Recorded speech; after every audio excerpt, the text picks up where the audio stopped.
Welcome all of you on my YouTube channel Economics with Excellence।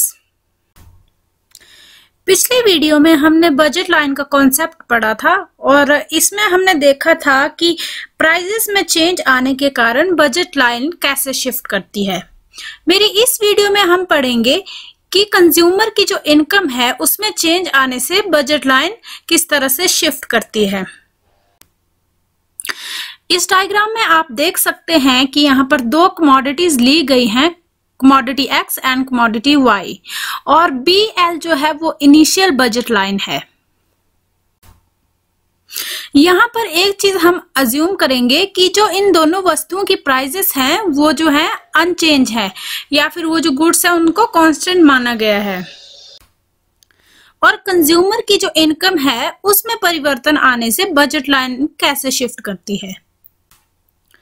इसमें first case हम देखेंगे कि जो कंज्यूमर है जब उसकी इनकम में इंक्रीमेंट होता है या फिर जो कंज्यूमर की इनकम है वो बढ़ती है।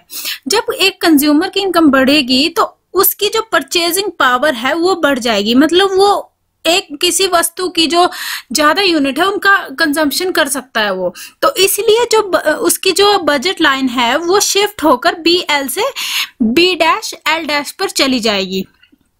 तो ये जो होगा ये एक राइटवर्ड शिफ्ट होगा।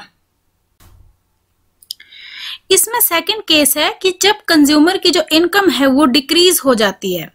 जब कंज्यूमर की जो इनकम है वो डिक्रीज हो जाती है तब उसकी जो बजट लाइन है वो डिक्रीज होकर B-L- पर आ जाएगी। ये जो है एक लेफ्टवर्ड शिफ्ट है और ये जो ओरिजिनल जो बजट लाइन है उससे नीचे की तरफ शिफ्ट होगा। ये जो शिफ्टिंग है बजट लाइन की ये जो होती है वो पैरेलल होती है। जब इनकम में परिवर्तन आता है उस परिवर्तन में जो बजट लाइन है वो एक दूसरे की पैरेलल शिफ्ट करती है, चाहे वो इनकम इंक्रीज हो रही हो या फिर डिक्रीज हो रही हो। ये जो बजट लाइन की शिफ्टिंग है इसको पैरेलल शिफ्टिंग कहते हैं।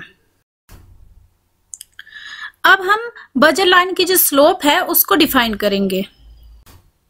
जैसे कि डायग्राम में मैंने आपको बताया कि जो OB है वो जो है जो Y वस्तु का जो एरिया है वो है, और OL जो है वो X वस्तु का जो एरिया है बजट लाइन का वो है। इन दोनों एरियाज को जब हम डिवाइड करेंगे तो ये जो है वो बजट लाइन की स्लोप होगी। इसको हम फर्दर भी डिफाइन कर सकते हैं। अगर एक कंज्यूमर अपनी सारी की सारी इनकम जो है वो X कमोडिटी पर जो है वो खर्च कर देता है तो उससे जो हमारी इक्वेशन बनेगी OL का जो हमारा बजट स्पेस है उसकी जो इक्वेशन बनेगी वो बनेगी OL × PX = M। इसका तात्पर्य ये है कि जो कंज्यूमर अपनी दी गई गिवन इनकम है उसकी वो सारी की सारी X वस्तु पर वो खर्च कर देता है, उसकी जो प्राइसेस है X वस्तु की उसके अकॉर्डिंगली। इसी इक्वेशन को हम OL = M/PX के रूप में भी लिख सकते हैं। तो इसी इक्वेशन को हम इक्वेशन 1 मान लेंगे। इसमें सेकंड केस हम देखेंगे कि जब एक कंज्यूमर अपनी सारी की सारी दी गई जो उसकी इनकम है वो Y कमोडिटी पर खर्च कर देता है। इसको जब हम इक्वेशन के रूप में लिखेंगे तो वो इस तरह से बनेगी कि OB × PY = M। इस इक्वेशन को हम इस तरह से भी लिख सकते हैं OL = M/PY। इस इक्वेशन को हम इक्वेशन 2 मान लेते हैं।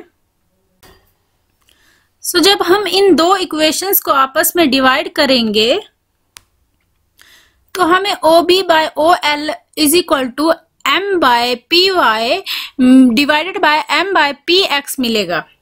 इसी को जो हम फर्दर जब सॉल्व करेंगे तो इसमें जो MM है वो कॉमन है, वो MM जो है वो आपस में कट जाएगा और फिर जो बचेगा वो है PX और PY। यही जो है वो बजट लाइन की जो है वो स्लोप है। इसी को जब हम फर्दर डिफाइन करेंगे तो बजट लाइन की जो स्लोप है वो होगी OB/OL = PX/PY। Hence it is proved that the slope of the budget line BL is equal to the ratio of price of the two goods. So I hope कि आपको ये budget line का जो concept है वो समझ आया होगा। सो मेरी वीडियोस देखने के लिए आपका बहुत बहुत धन्यवाद, और अगर आप मेरे चैनल पर नए हैं तो मेरे चैनल को सब्सक्राइब कर सकते हैं।